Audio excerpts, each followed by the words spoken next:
Hi everyone, it's Angel. And Mike from the Nomadic Clementines. And welcome back.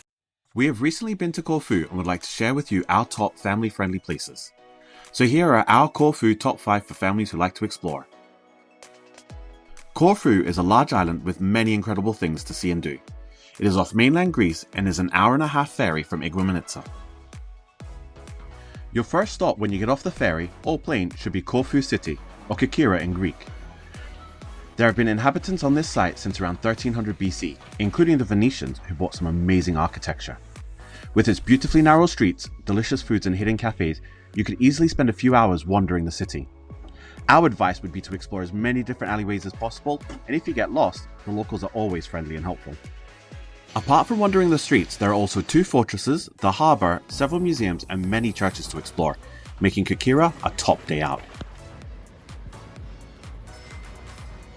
We are going to be exploring Corfu today. We're going to see what there is to see, and I think our first stop is going to be Agolo Castro. Agolo Castro is a Byzantine castle situated on the highest peak in the shoreline of Corfu. It sits on top a 305-metre cliff looking out towards Italy.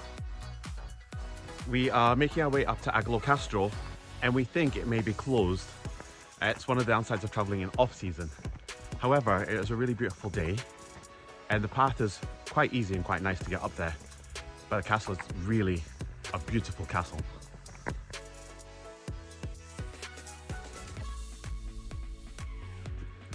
It turns out that the gates were open to Agolo Castro, so we have come inside. And an interesting fact, Agolo Castro means Castle of Angels, and at the top of the Castle of Angels there is a shrine to the Archangel Michael. Coincidence? I think not. The chapel is very basic inside and doesn't get used very frequently, but it does have these 2 beautiful pictures of the archangels Gabriel and Michael. From up here it's easy to see why this was such an important castle right up until the 16th century. Don't know if it is a dungeon. The boys loved exploring the ruins and there were many places for them to hide in and play around. Oh, it's a chapel, of course. While the boys did have fun, one thing we had to make sure of was that they stayed well back from the edge. If you have a family that loves exploring, it's well worth the short trip from Paleokastritsa. If you continue into the mountains, you will find another amazing place that's well worth a visit, and this one has a special interest for us. The place where we are at the moment, Anoparithia, is kind of like a pipe dream of ours. Yeah. Where we would like to buy an old abandoned village, and do it up bit by bit and slowly bring it back to life, I guess. Yeah. And that's kind of what the people did here. There's some pretty cool features here in the village. Paleopyrithia was Corfu's oldest village and became abandoned in the 1960s when the inhabitants headed to the coast where there was more work and tourism. After a couple purchased and restored 3 ruins in 2010, inhabitants slowly started to return, bringing new life to the village. Now, about 35% of the buildings are inhabited again. If you're interested in seeing historic buildings, this is definitely the place to come. This pinkish villa is the one that started it all. It's called the Merchant's House, and that was renovated and opened as a B&B. And just that started to bring people back. And you can see some of the properties are now evidently lived in and look really quite nice. There's quite a few families living in old Parathea again, and it's creating a community again with tavernas and shops. There's still so much to do though. Some buildings just need a little TLC, but others need a lot more. Now, here's a sign that's giving us ideas. We loved seeing new life being breathed into the old village, and although not a bustling tourist hotspot, we highly recommend a trip here.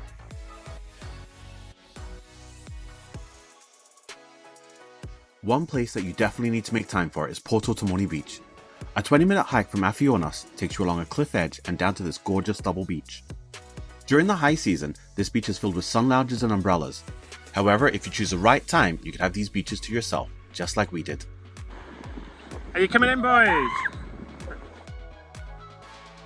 This is one of the places where we just had to go for a swim. So we are here at Tomoni Beach, which is our next stop today. And it's usually a really big tourist hotspot here in Corfu. But today, we have it all to ourselves. And beautiful. It is Don't have to beautiful. share with anyone. After taking in the crystal clear waters, and if you still have enough energy, you can make your way back up the mountain to Odysseus' throne viewpoint for some pretty spectacular views across the sea. Don't forget to pack water and snacks so you can stay a little bit longer.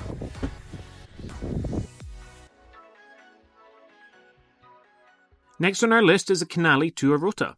This narrow channel, cut by the sea between clay cliffs, is situated at the far north of the island, and it has an interesting legend. They say that if you swim right up to the point of the Canal del Mor, you find your soulmate. Yep. But we've already been together, whoa, over 20 years now. So, I don't know. What do you think is going to be out there? It's a bit mysterious. I'm sure I'll find my soulmate out there. Hopefully. The waves are starting to come in now. Time. Just to get in the water. Look at that madman. Right, this soulmate better be worth it. Yeah. The water at this time of year is actually not too bad.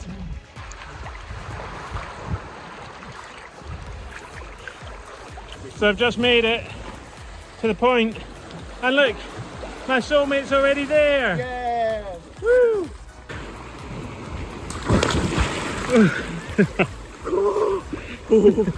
I almost just slipped all the way in. Yeah. It might be cold and we might be the only people in the water, but the water itself is actually really nice. Yeah, it's beautiful. Once you've made it to the point and found your soulmate, it's possible to swim around to Dionysus' cave. This cave has been cut by waves right through the headland above, and you can swim all the way through it. We don't recommend trying to swim through here if there's any type of waves though. There's not a lot of clearance, and some people have got into difficulties here. This is part of the Canal del Mor, and it is Dionysus' cave. As you can see, the light in here is beautiful. It's a perfect way to finish your trip to the Canal de Mor.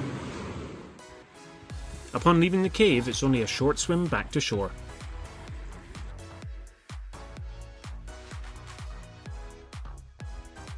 If you are travelling in off-season, then there is one place we suggest you give a miss: Kavos. Whilst Kavos may be a hedonistic paradise in high season, the rest of the year it's pretty grim. Everything is closed, stores are shuttered, and beach furniture is tied down. Unless you plan to have your own mini street rave, we'd recommend giving here a miss. It's not all bad though. Near here is the southernmost tip of Corfu and various ruins that are well worth a look at. So there you have it, our top 5 places on Corfu for an adventurous family. It really is worth going to if only for the beautiful scenery. If you have any other places you think we should visit, write it down in the comments and let us know. Don't forget to like and subscribe and follow more of our journey. Thanks for watching and safe travels. Bye!